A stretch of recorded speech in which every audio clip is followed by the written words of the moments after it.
اعوذ باللہ من الشیطان الرجیم۔ سورۃ القصص مکیہ، آیت نمبر 40، پارہ نمبر 20۔ امن خلق، بسم اللہ الرحمن الرحیم۔ فَأَخَذْنَاهُ، خا موٹے حروف میں سے، ذال نرمی والا ہے، فَأَخَذْنَاهُ، فَآخَذ اس طرح نہیں پڑھیں گے، فَأَخَذْنَاهُ وَجُنُودَهُ، یہ غلطی ہم کرتے ہیں، وَجُنُودَهُ فَنَبَذْنَاهُمْ فِي الْيَمِّ، میم مشددہ غنہ ہوگا، فَنَبَذْنَاهُمْ فِي الْيَمِّ، فَانظُرْ كَيْفَ كَانَ عَاقِبَةُ الظَّالِمِينَ، عَاقِبَةُ الظَّالِمِينَ،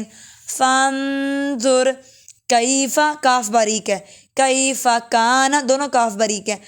عاقبۃ الکاف موٹے والا آ گیا تو الظالمین، وجعلناہم ائمۃ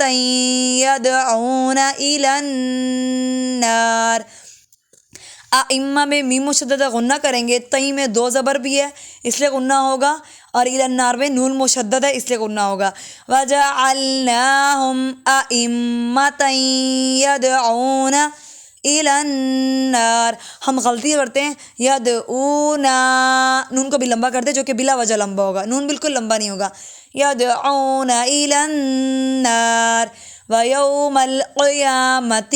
لا ینصرون، سبز حروف گرین کلر کے ورڈز کو موٹا کر کے پڑھا جائے گا، وَأَتْبَعْنَاهُمْ فِي هَذِهِ الدُّنْيَا لَعْنَةً، گول تا وقف میں ہا کی ساؤنڈ دیتی ہے، لعنہ، وَيَوْمَ الْقِيَامَةِ هُمْ مِنَ الْمَقْبُوحِينَ، مقبوحین، ہا باریک ہے، قاف موٹے حروف میں سے بھی ہے اور قلقلہ بھی ہو جائے گا، جب قاف ساکن ہو تو یہ حروف قلقلہ بن جاتا ہے، وَيَوْمَ الْقِيَامَةِ هُمْ مِنَ الْمَقْبُوحِينَ، من المقبوحین، وَلَقَدْ آتَيْنَا مُوسَى الْكِتَابَ مِن بَعْدِ مَا، میم پہ غنہ ہوگا، اور یہاں پر میم قطنی ہے، جب چھوٹی سی میم ہو اس کو بولتے ہیں میم قطنی، اور نون ساکن کے بعد اگر با آ جائے تو اس نون کو میم سے بدل دیتے ہیں، یہ والا غنہ ہو رہا ہے، مِن بَعْدِ مَا أَهْلَكْنَا الْقُرُونَ الْأُولَى، ما تین الف کے برابر لمبا کریں گے، اہلکنا القرون الاولی، پہلے لک میں کاف باریک ہے، قرو میں کاف موٹا ہے، اہلکنا القرون الاولی بصائر للناس وہدا ورحمۃ لعلہم یتذکرون۔ ہم رمضان المبارک کے عشرے کی دعا یاد کر رہے تھے، سب سے پہلے عشرے کی دعا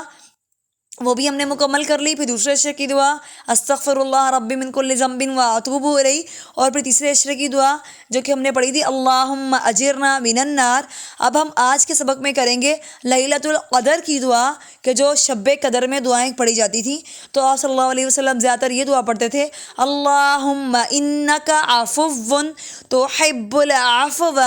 فاعف عنی، اے اللہ بے شک آپ معاف کرنے والے ہیں اور معافی کو پسند کرتے ہیں، فاعف عنی پس مجھے معاف کر دے، اگر ہم لفظ استعمال کریں گے فاعف عنا تو اس کا مطلب ہے ہم سب کو معاف کر دے، جزاکم اللہ خیرا کثیرا۔